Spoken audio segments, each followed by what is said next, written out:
તમારો પરિચય? મારો પરિચયમાં તો બોટાદ જિલ્લા સરપંચ પરિષદ છે એના મહામંત્રી તરીકે આવેદનપત્ર આપવાનું કારણ સાહેબ એ છે કે અત્યારે અમારે લીંબડી બોટાદ બ્રાન્ચ કેનલ અમારી ગામડામાંથી પસાર થાય છે. હવે અહીંયા અત્યારે પીવાનું પાણી અને સિંચાઈની પાણીની ખાસ જરૂરિયાત છે. ખેડૂતોએ જે તે સમયે પોતાની યોજના હતી કૂવા બોર, એમાંથી લોકોએ એમને ઓલું કપાને ઝાડ તલ આવું બધું ઉગાડી દીધું. હવે અત્યારે નર્મદા નહેર નથી આવી અને વરસાદ નથી આવ્યો એટલે એ બિયારણ ફેલ જાય એવી પરિસ્થિતિ ખેડૂતોની છે. હવે આ અમે માનનીય મુખ્યમંત્રીશ્રીને ઉદ્દેશી અને કલેક્ટર સાહેબને આવેદનપત્ર આપ્યા અને અમારી લાગણી અને માંગણી એ છે કે તમે તાત્કાલિક આ નહેર ચાલુ કરો તો કરોડો રૂપિયાનું બિયારણ બચી જાય એવું છે. અને આનો ફાયદો અમારે ધારો કે જોરાવરનગર, વઢવાણ, લીંબડી, રાણપુર, બોટાદ, વલીપુર વગેરે તાલુકાના ગામડાને જબરજસ્ત ફાયદો થાય એવું છે અને કરોડો રૂપિયાનું બિયારણ બચાઈ જાય એવું છે.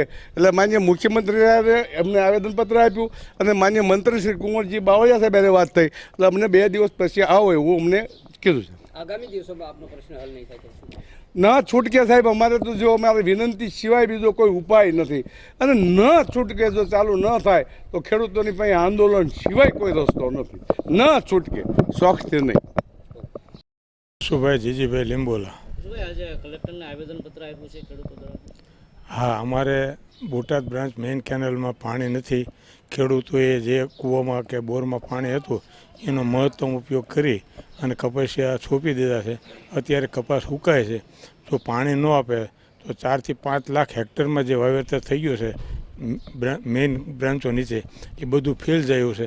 આ પરિસ્થિતિમાં ખેડૂતોને ડેમમાં 124 મીટર પાણી છે અને પાણી તાત્કાલિક આપે એના માટે અમારે એમએલએને વારંવાર ફોન ઉપર રિક્વેસ્ટ કરી છે અને આજે કલેક્ટર સાહેબને મુખ્યમંત્રીને ઉદ્દેશીને આવેદનપત્ર આપ્યું છે કે અમને શક્ય એટલું વહેલી તકે પાણી આપો જેથી અમારું કરોડો રૂપિયાનું બિયારણ બચી જાય અને ખેડૂતો પાયમાલ થતાં બચી જાય.